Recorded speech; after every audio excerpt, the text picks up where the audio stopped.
here with Anna Sanchez, who has been nominated Teacher of the Year by her colleagues at the Fred W. Martin Public School 41. Congratulations. Thank you It's a so pleasure much. to have you. So tell me a little bit about yourself and what do you teach?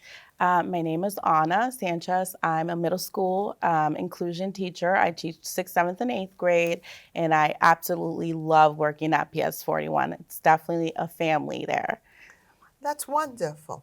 And have you always taught middle school? No, actually, I started off as a kindergarten teacher, and then I became a middle school teacher. Oh, wow, quite a difference.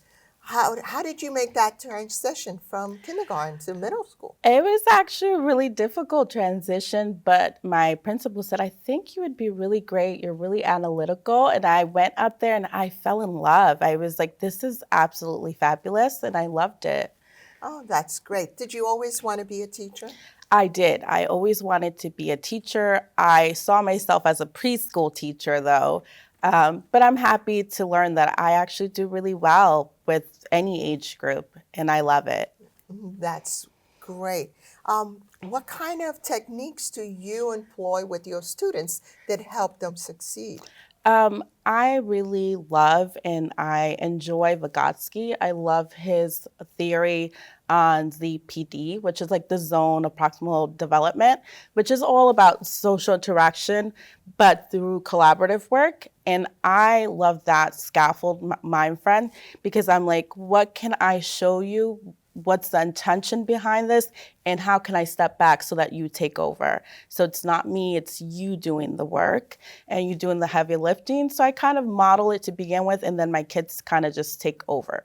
So you make them work harder than you are working. Yes, yeah, absolutely. I have really high expectations and they know that. I love to joke with you, but I have high expectations and I, expect you to excel even the expectations I have. That sounds great.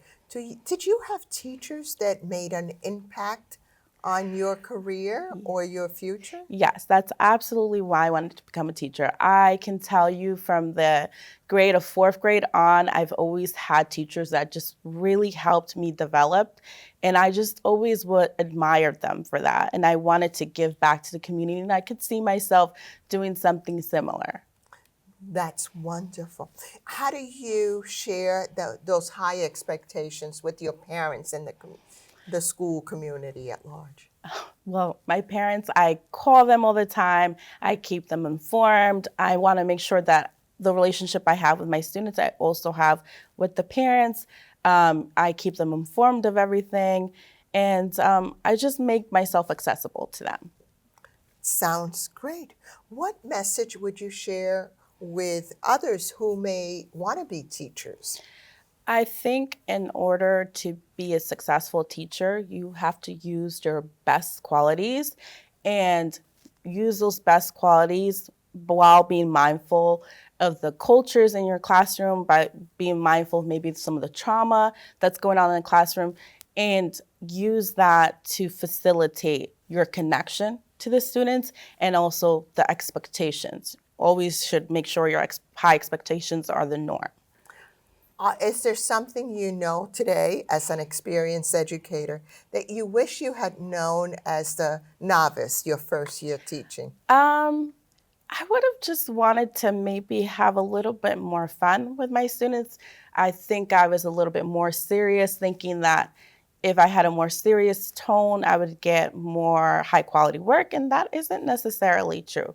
I feel like if you are yourself and the kids can feel you being yourself and making them feel safe and comfortable and they know what's expected, you are very clear, you have routines in the classroom, you're gonna be okay.